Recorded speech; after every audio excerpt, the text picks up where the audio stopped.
This podcast was recorded on Gadigal land. We would like to acknowledge the Gadigal of the Eora Nation, the traditional custodians of this land, and pay our respects to the elders both past and present.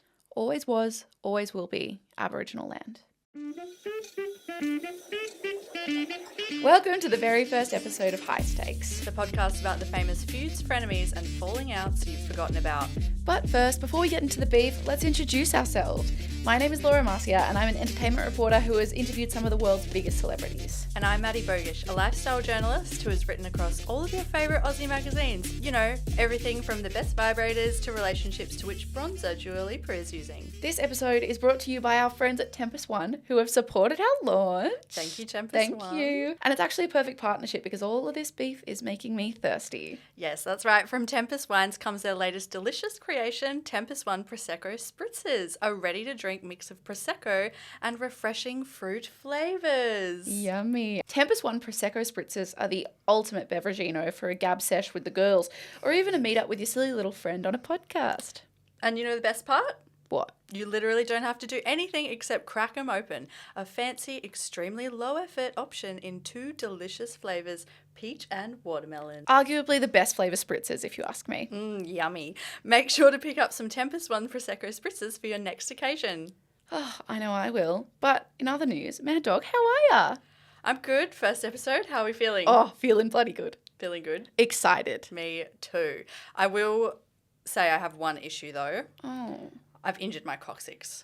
Oh, God. Does it hurt to sit down? It hurts to sit down. These chairs are not made for an anal injury. Okay, so how did you get your anal injury? There was a hen's party 3 weeks ago and we had a mechanical penis.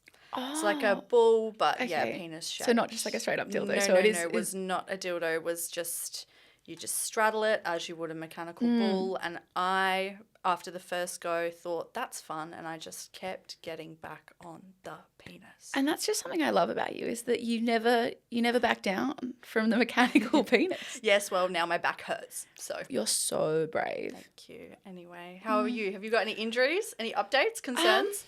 Injuries. No. I'm just happy to be here, honestly. First episode of the pod, the vibes are incredibly high. No sore bodies here except for some sore gym muscles, but that's just about growth. So. That's good for you. Well, I mean, look, we've got some big stuff ahead in this episode. So should we get into it? We do. This week, we're looking at the beef between tech moguls Mark Zuckerberg and Elon Musk. Now, to really understand the beef between these two, we have to understand them, and they are quite big deals. So there is a fair bit to unpack. Starting off with Mark, on May 14, 1984, Mark Elliott Zuckerberg was born to dentist Edward Zuckerberg and psychiatrist Karen Kempner Zuckerberg. Now, I don't know about you, Laura, but they sound like two big brain parents. Oh, yeah. Big names, big brains. Zuck is the second of 4 children and grew up in Dobbs Ferry, a village in New York State. He had an interest in tech from a young age, coding computer games for his friends, and at age 12, he created a messaging program called ZuckNet using Atari Basic, which for the non-nerds in the room stands for Beginner's All-Purpose Symbolic Instruction Code. Now, Laura, I don't know about you, but my coding skills go as far as HTML coding in Tumblr when I was 15. But I did some Googling and Atari Basic was a programming language interpreter for Atari 8-bit computers. Very impressive. Now, what's your experience with HTML coding? I mean, okay, back in the day, the whole MySpace thing when you had to change the background, same with Tumblr. But one time I used a MySpace HTML template and put it on this website called Fueled by Ramen. So I was able to win a signed Fall Out Boy poster. And I won the competition and I still have the poster to this day. You should have brought the poster in. I know, show and tell. Who cares about Mark and Elon? Oh my God, I know. Everyone just cares about Fall Out Boy and Pete Wentz. It's true. Oh, I love him. Okay. Anyway, back to our boy Mark. As a nice little tidbit, he actually rejected AOL and Microsoft offers before graduating high school. That is very impressive. Right? Crazy. I did not have any offers from Microsoft after I graduated. Absolutely not. He went on to study a double major in computer science and psychology at Harvard Uni from 2002 to 2004. But in 2003, he created a website called Face Smash, which paired photos of Harvard students and had users vote on who was more attractive. Eesh. And this, given your this site copped quite a lot of heat as pictures were taken from a protected area of Harvard's computer network. Oh, double eesh. Bit icky. Icky. Yeah. In May of 2004, Zuck and his Harvard roomies, Chris Hughes and Dustin Moskovitz, and their friend Eduardo Severin launched Facebook. Now, this Facebook is a little bit different to the Facebook we know. When it launched, it was an online directory for Harvard students. The social media then expanded its reach to other American colleges and high schools before opening to anyone over the age of 13 just 2 years later. Interesting. What age did you get Facebook? Oh, man. I think I got it around like 14 because I still get flashbacks or reminders of these statuses I made when I was like 14 years old being like, Laura is drinking a Diet Coke.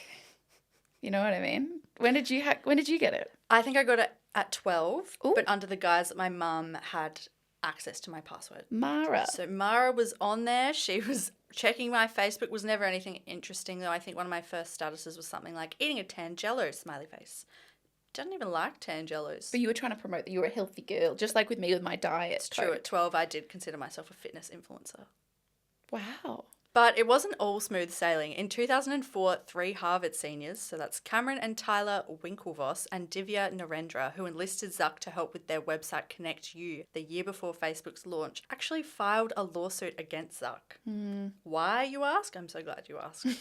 They claimed he stole the idea for Facebook from them. However, they settled this lawsuit in 2008. Hey, they should make a movie about that. I think they should. Oh my God. Since then, Zuck has had a bit going on. He was named Times Person of the Year in 2010, married his college sweetheart Priscilla Chan in 2012, and he's had 3 children with her, was entangled in various data leak investigations, including the infamous Facebook Cambridge Analytica data scandal in 2019, and he also rebranded Facebook to Meta. And today, Zuck is worth $222 billion, according to Bloomberg. Jeez.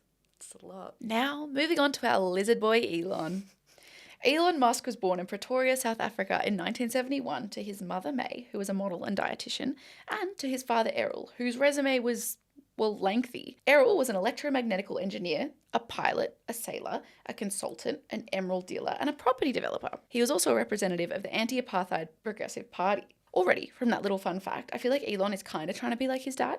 Maybe daddy issues? What do we think? Yeah, aligned. Aligned. Anyway, May and Errol had 2 other kids after Elon, Kimball and Tosca. The Musk family was pretty wealthy. However, May and Errol divorced in 1980 when Elon was 9. Elon went to live with his dad, but eventually he regretted that decision and became estranged with his papa. By 10, young Elon loved to read sci-fi books. He loved computer science and video games, and he even taught himself how to program from the VIC-20 user manual, which is like an 8-bit home computer. And by 12, Elon had sold a game he made on the Basic Blaster to PC and Office Technology magazine for $500. Not too shabby. So Mad Dog, what did you achieve at 12? Junior 8, best and fairest. It's not too bad, actually. Junior 8 was the bottom team. Oh, okay, so you weren't 8 years old. It was like... No, there were 7 other teams ahead of me in the junior division. Wow. Like, it's okay, you're a late bloomer. Don't worry about it. Thank you so much. Wood Panthers, shout out. After high school in South Africa, Elon applied for a Canadian passport to avoid doing South Africa's military service. He studied in Canada for a couple of years before going to the States and earning a Bachelor of Arts in Physics and a Bachelor of Science. During his time studying, he reportedly hosted large parties. This is the part that I don't know if I totally believe. Yeah, that's something he's added to his Wikipedia page himself. 100%. 100%. In 1994, he started 2 internships in Silicon Valley, and by 1995, he was accepted to a graduate program in materials science at Stanford University. Also in that year, Musk, along with his brother Kimball and some guy called Greg Curry, founded the Global Link Information Network, which was later renamed to Zip2. This was an internet directory guide, kind of like Google Maps, but with business info. And in 1999, the company was sold and Musk received a whopping $22 million USD for his 7% share. In 1999, he funded X.com. And no, it's not Twitter. It was an online bank which eventually merged with a competitor to become PayPal in 2001. Hello, PayPal. Hello, PayPal. Welcome to the chat. In 2003, he then launched Tesla, which turned into the juggernaut that we know today. Hello, Tesla. Hi, Tesla. So in his private life, Musk had been married 3 times and has had 14 children to 4 separate women. So he had 6 children with his first wife, Justine Wilson, but sadly 1 passed away, 3 with musician Grimes, 4 with tech exec Siobhan Zillis, and 1 with conservative influencer Ashley Sinclair. Most recently, though, Elon has become one of Donald Trump's biggest Republican soldiers, stepping in to lead the newly created US government agency, Department of Government Efficiency, which was allegedly created to cut costs within the American government. But now that we've got the basics covered, it's time to learn how these two big nerds started to butt heads. Now, before the feud kicked off in 2023, our two lizard overlords loved to bicker. In 2016, Musk's company, SpaceX, was meant to be launching the Amos 6 satellite. Now, this satellite was a part of Mark Zuckerberg's Internet Org project, which aimed to deliver internet to developing nations. Pretty cool. Sadly, the rocket launching the satellite, the Falcon 9 rocket, was a failure and it exploded and destroyed both itself and its cargo. Oh no. A self-destructive queen, okay. Same.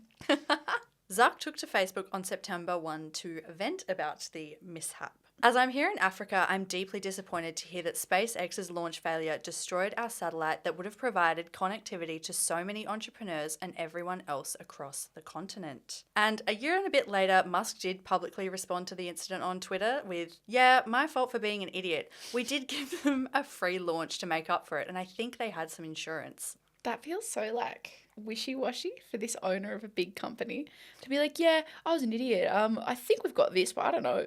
Don't you reckon? Yeah, I'm an idiot is what you say to your mum when you haven't taken the chicken out of the freezer. 100%. But anyway, it's really funny. Yes. I find that very funny. And in 2017, the pair turned their focus to AI technology. Despite now owning his own AI venture, XAI, back then Elon Musk famously held the stance that AI could cause civilization destruction. Zuck, however, thought that was silly. "I have pretty strong opinions on this," Zuck said. "With AI especially. I'm really optimistic and I think that people who are naysayers and try to drum up these doomsday scenarios, I don't understand it. It's really negative and in some ways I actually think it's pretty irresponsible." Shortly after, Musk took to X, formerly known as Twitter, to say his piece. "I've talked to Mark about this. His understanding of the subject is limited." Oh, that's a bit of a sledge, don't you reckon? Isn't it? That's such corporate speak for it. You actually know nothing. Yeah. And you're ugly. Yeah, you big freak. By 2018, Musk had had enough of Facebook, deleting the Tesla and the SpaceX accounts during the mass #DeleteFacebook trend. His gripe for Facebook obviously didn't end there though, because in 2022, he famously tweeted that Facebook gives me the willies. In 2020, 2 years before Musk bought Twitter, he was still on the anti-Facebook train, encouraging people to delete Facebook. It's lame. I mean, it's true. It's absolutely true.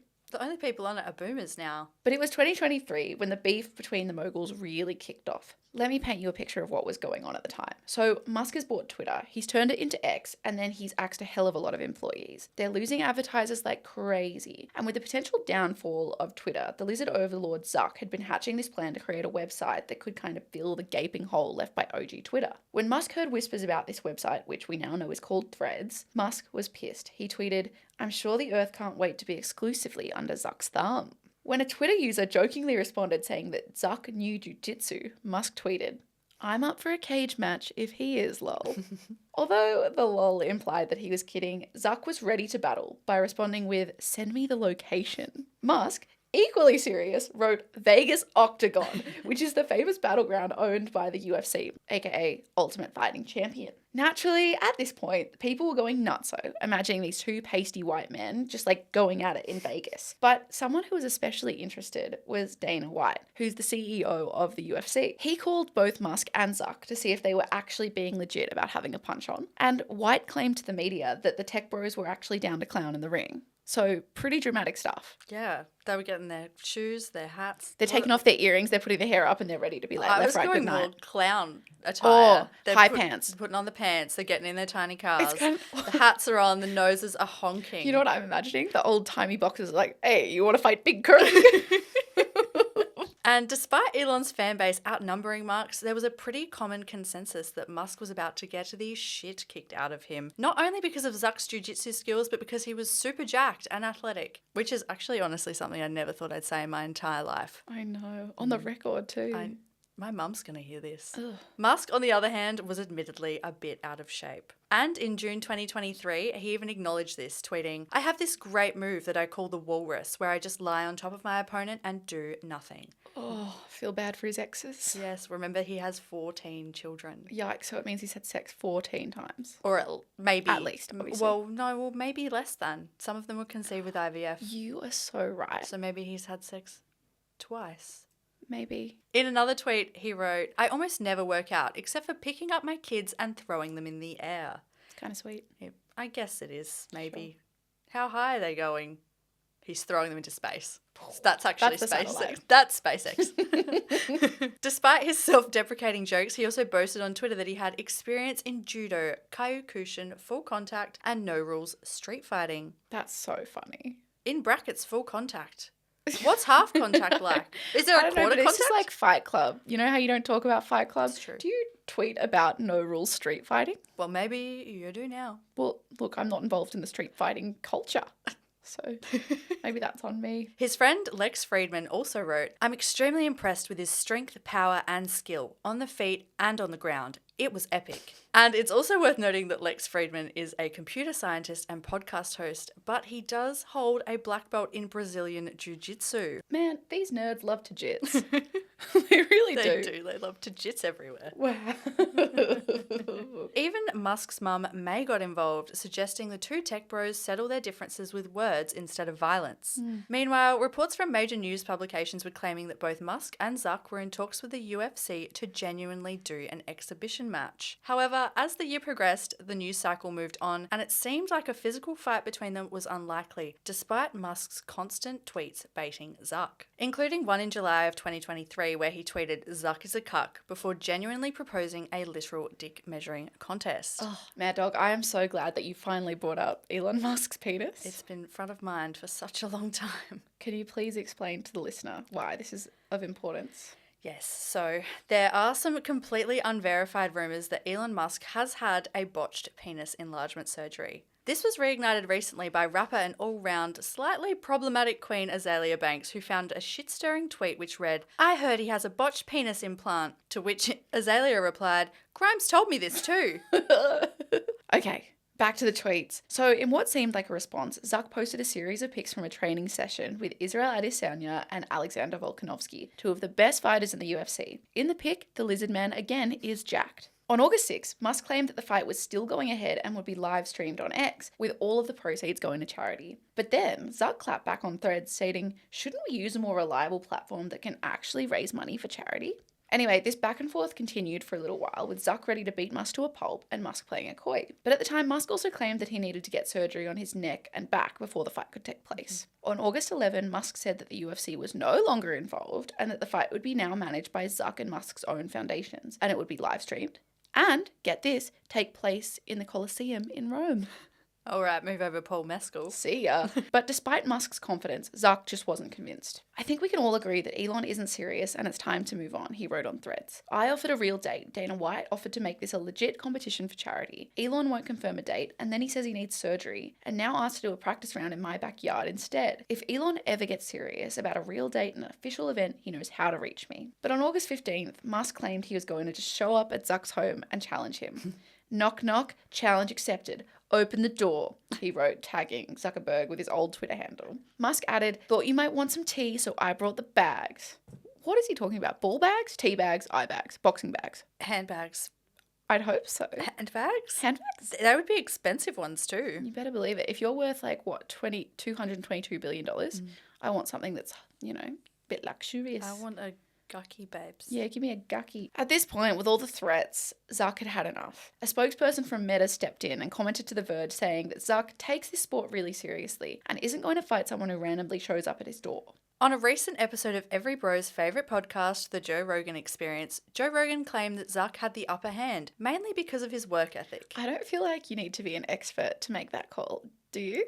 I mean, you could just look at how they've described their bodies. We've been calling one man ripped and one man said that he was a walrus. We truly have been talking about how jacked Zuck is this whole episode. Yeah, he's jacked. Otherwise, it's been radio silence on the potential fisticuffs between our two tech bros. Instead, they've been sitting next to each other at Donald Trump's inauguration alongside fellow billionaire and lizard man, founder of Amazon, Jeff Bezos. Since the Trump administration has come into power, both Meta and X have focused on amping up free speech and decrying censorship on their platforms. Interestingly, despite all their ongoing petty beef, they've found a middle ground. In January of this year, Zuck announced that Meta would be abandoning the use of fact checkers and replacing them with user-led community notes, a feature very similar to that on Musk's X. The pair also continue to promote fairly rigid views on masculinity while pushing women and gender diverse people to the side. And I think maybe pushing is a light way to put it. They've kind of been shitting on them. Yeah, completely. For example, Musk has pretty much disowned his transgender daughter, Vivian, and supported Trump's anti-trans policies, while Zuck told Joe Rogan that large companies needed more masculine energy because the corporate world was becoming culturally neutered.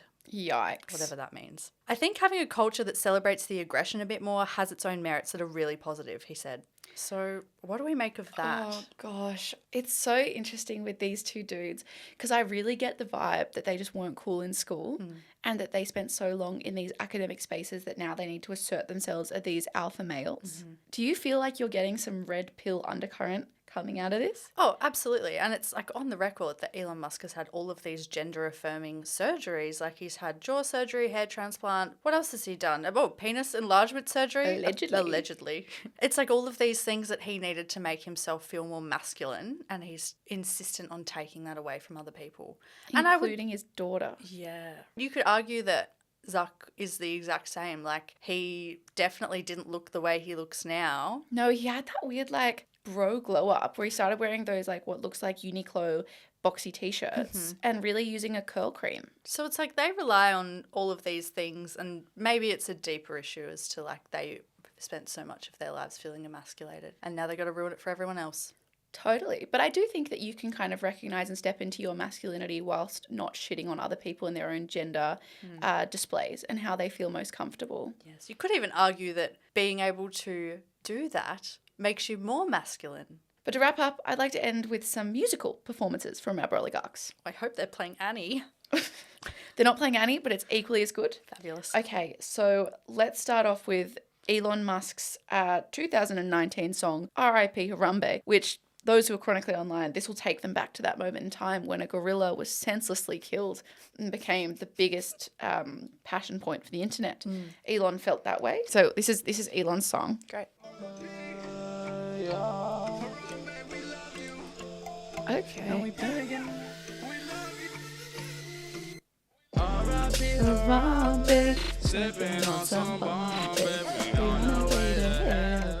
Anyway, so you get the gist. That was released by Elon Musk on April Fool's one year. What I like is you can read some of the really hard-hitting lyrics like R.I.P. Harambe, sipping on some Bombay, we're on our way to heaven, amen, amen. I really love that you know the lyrics. Oh, I'm reading them, but I have listened to this a few times in preparation to this episode. That's not the only musical performance I want to show you. This is a song by T-Pain and Mark Zuckerberg, a collaboration, if you will, on Get Low. So he's going by the name Z-Pain, clever, and it is basically like a tribute to his wife Priscilla because this is the song that was playing at a frat party when they first met. Now let's listen. I do think acoustic guitars is an interesting choice. Get low, get low, get low. Just wait till I get to the window and the wall bit. Was it done in this beautiful guitar? Oh. To the wall. All these bitches cry. Skeet, skeet. Skeet, skeet, goddamn. Anyway. It makes you wonder. Makes you think. It really gets you thinking. Is it that he loves his wife or does he just have a good sense of humour? I think both things can be true. Do we think he has a good sense of humour? I think it's a sense of humour. Did he buy that? Well, probably, yeah, because T-Pain doesn't just get wheeled out for no reason. It's true. He also did a performance at Priscilla's 40th birthday where he donned a Benson Boone, jumpsuit and did a performance for one of his songs. So, he loves his wife. I think that's... Or attention. But don't we all, doll? I mean, yeah. You're talking to two girls with microphones in front of them. Literally, and we're both Leos. So that's the story of Zuck and Musk potentially nearly having beef in a ring in the Colosseum in Rome. I really hope we get it. Me too. Oh my God. The presidency falls. The men realise they have nothing in common. Fists up. Fists up. Well, that's all we have time for today. Thanks for listening, and thanks to Tempest One for making this whole thing possible. You can follow High Stakes on Spotify or anywhere you get your podcasts. And don't forget, you can find us on Instagram and TikTok at High Stakes Pod. Love ya. Bye.